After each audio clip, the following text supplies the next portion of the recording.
Hi, Larry Horist here, and this is So There 'Tis. Harriet Tubman. I don't know how many of you might know who Harriet Tubman was. She was a great abolitionist. Lived in, obviously, the mid-1800s.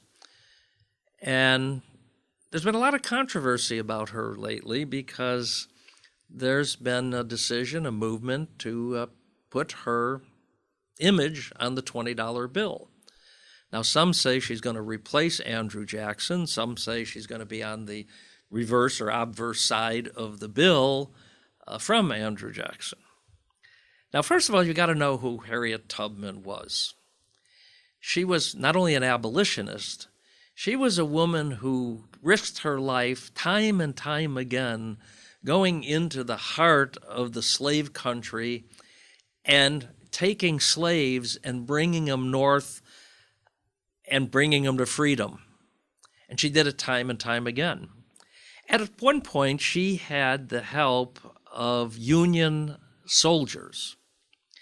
And technically, she was the first woman, and certainly the first black woman, ever to command a U.S. military unit. She went on to all kinds of greatness. Honoring her on the $20 bill, in my judgment, would be the most fitting thing we could possibly do.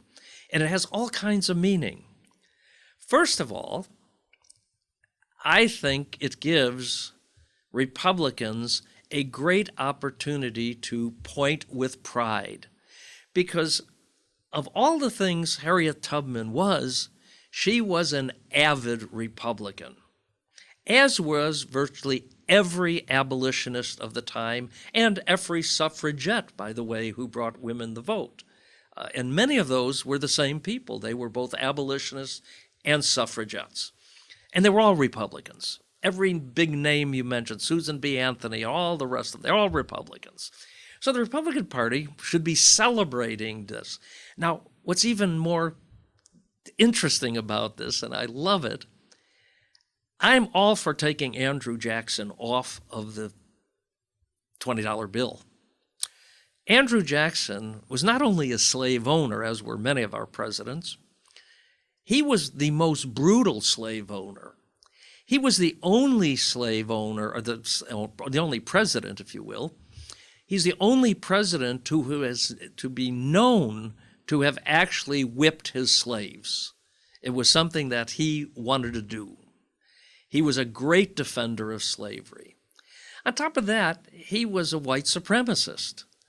You know about the Trail of Tears with the Native Americans. He is accused of actually murdering American Indians. Now, I'm not talking about killing them in battle.